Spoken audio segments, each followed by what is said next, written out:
Bismillahirrahmanirrahim. Pembahasan kita kali ini masih seputar huruf-huruf athof. Huruf athof yang akan kita bahas pada saat ini adalah huruf athof la. La sebagai huruf athof ini mengandung makna nafi, yaitu meniadakan atau mengecualikan maktufnya.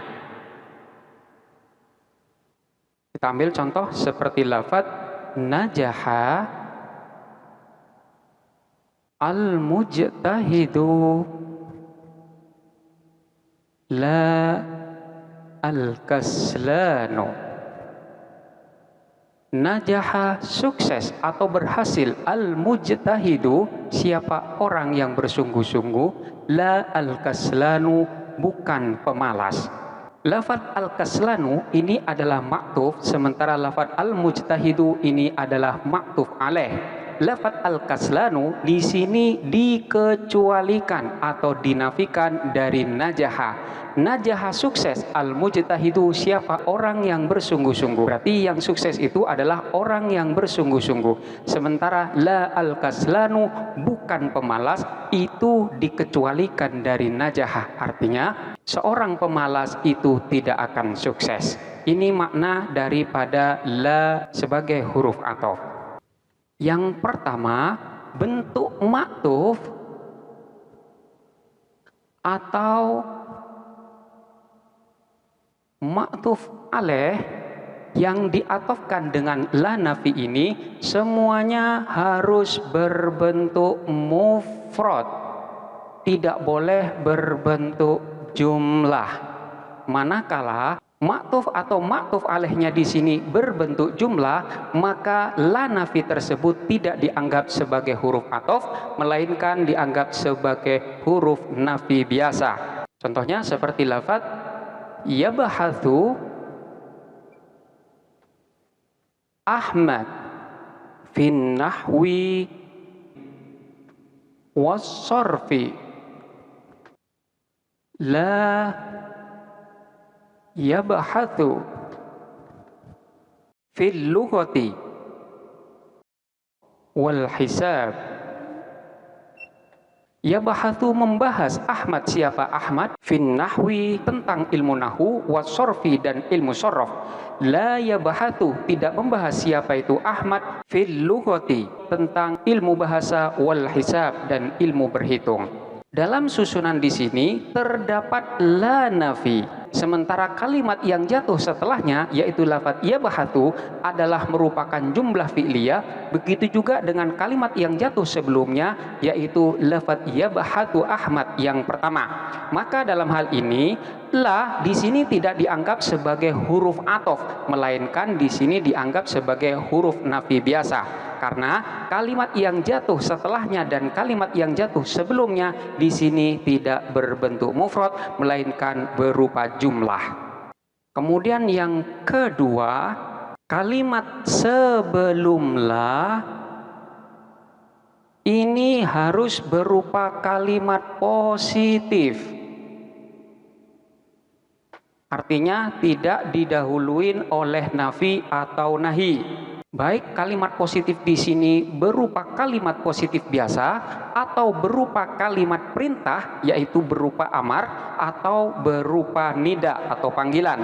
Contoh yang berupa kalimat positif biasa seperti lafaz najaha al-mujtahidu la al-kasul. Najaha sukses atau berhasil, al-mujtahidu siapa orang yang bersungguh-sungguh itu, la al-kasulu tidak orang yang pemalas.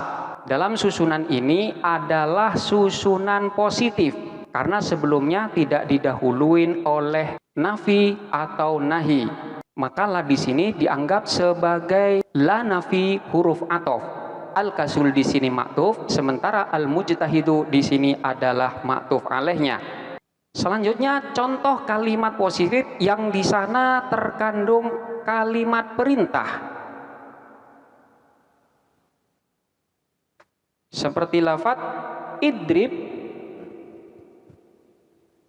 khalidan, la zaidan. Idrib, hendaklah memukul siapa kamu, khalidan kepada Khalid, la zaidan bukan kepada Zaid. Dalam susunan ini adalah merupakan kata yang mengandung makna perintah positif karena memang di sini tidak terdapat larangan atau peniadaan, nahi atau nafi. Maka lafaz Zaid di sini dianggap sebagai ma'tuf, sementara Khalidan di sini ma'tuf alaihnya, dan la ini tetap dianggap sebagai huruf ataf nafi. Dan contoh kalimat positif yang berupa panggilan seperti lafaz ya Khalidu la Zaidu. Ya Khalidu, wahai Khalid, la Zaidu, bukan Zaid. Di sini juga termasuk kalimat panggilan positif karena di sini tidak mengandung kata nafi atau nahi. Maka la di sini dianggap sebagai la huruf ataf yang bermakna nafi, sementara Zaid di sini adalah ma'tuf dan Khalid di sini adalah ma'tuf alaihnya. Dan kemudian syarat yang ketiga, salah satu dari ma'tuf atau ma'tuf alaihnya ini tidak terdiri dari isim jenis yang bermakna ganda. Untuk lebih memperjelas, kita beri contoh seperti lafaz madahtu rajulan la qaidan.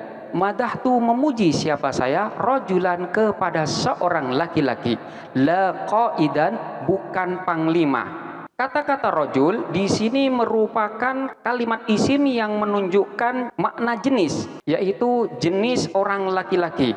Dan lafaz qaidan ini bermakna komandan, dan komandan merupakan bagian dari laki-laki. Maka dalam hal ini tidak boleh mengatofkan satu sama lain, karena di sini terdapat lafaz rojul yang merupakan isim jenis yang bermakna ganda. Baik lafaz rojul di sini posisinya sebagai ma'tuf maupun sebagai ma'tuf alaih. Sekali lagi, syarat yang ketiga di sini, ma'tuf atau ma'tuf alaih tidak boleh berupa isim jenis yang bermakna ganda seperti contoh ini.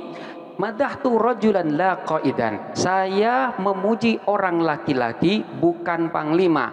Di sini terdapat isim jenis yang bermakna ganda. Posisinya di sini berkedudukan sebagai ma'tuf alaih. Lafaz rajul di sini bermakna laki-laki dan jenis laki-laki itu banyak. Sementara lafaz qaidan di sini bermakna panglima dan panglima merupakan bagian daripada lafaz rajul. Contoh lain seperti lafaz akaltu tufahan la fakihatan. Akal tu makan siapa saya, tufahan kepada apel, la fakihatan bukan buah. Dalam susunan ini terdapat isim jenis yang bermakna ganda, yaitu lafaz fakihah. Fakihah di sini bermakna buah-buahan dan buah-buahan itu jenisnya banyak. Sementara lafaz tufah ini bermakna apel dan apel merupakan bagian daripada tufah. Maka dalam hal ini tidak boleh mengatofkan salah satunya dengan menggunakan huruf atof la. Karena dalam hal ini lafaz fakihah ini merupakan isim jenis yang bermakna ganda. Sehingga susunan madahtu rajulan la qaidan dan lafaz akaltu tufahan la fakihatan ini dianggap sebagai susunan yang salah atau keliru. Kemudian syarat atau ketentuan yang keempat adalah huruf atof la harus tidak bersamaan dengan huruf atof yang lainnya. Manakala hal ini terjadi, artinya huruf atof la ini bersamaan dengan huruf atof yang lainnya, maka la di sini tidak dianggap sebagai huruf atof, melainkan sebagai huruf nafi biasa. Contohnya seperti lafaz asabi'u asyahri thalathatun. La bal arba'atun. Asabi'us syahri, adapun jumlah minggu dalam satu bulan, thalathatun ialah 3. La bal arba'atun, la tidak, bal akan tetapi, arba'atun 4. Dalam susunan di sini terdapat huruf la kemudian diiringin dengan huruf athof bal. Maka dalam susunan ini la tidak dianggap sebagai huruf athof, melainkan di sini dianggap sebagai huruf nafi biasa. Contoh lagi seperti lafaz ayyamul usbu' sittatun la bal sab'atun. Ayyamul usbu, adapun jumlah hari dalam satu minggu, sittatun ialah ada 6. La tidak, bal akan tetapi, sab'atun 7. Di sini juga terdapat huruf la yang diiringi dengan huruf athof bal. Maka dalam hal ini la tidak difungsikan sebagai huruf athof, melainkan difungsikan sebagai huruf la nafi biasa. Dan ketentuan syarat yang kelima yaitu huruf athof la itu tidak diulang dalam satu kalimat.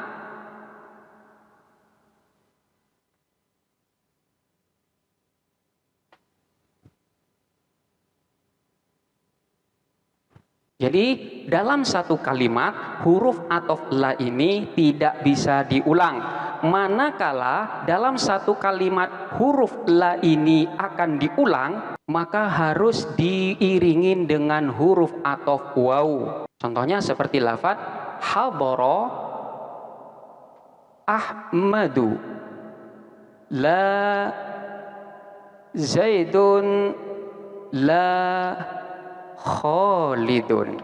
Di sini terdapat 2 la dalam satu kalimat, maka la di sini tidak bisa dijadikan sebagai huruf athof, melainkan dianggap sebagai la nafi biasa.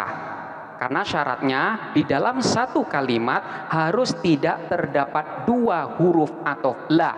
Manakala terdapat 2 atau lebih huruf la nafi, maka sebelum la ini harus diberi huruf athof waw.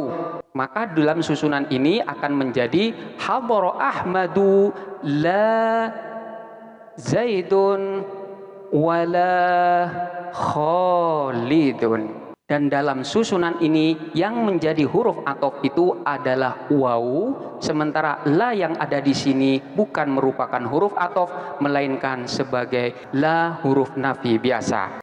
Demikianlah pembahasan tentang huruf athof la, dimulai dari makna serta syarat-syarat dan ketentuan-ketentuan di dalam penggunaan huruf athof la. Silakan untuk dipelajarin dengan seksama dan sampai jumpa pada pembahasan huruf athof yang lainnya.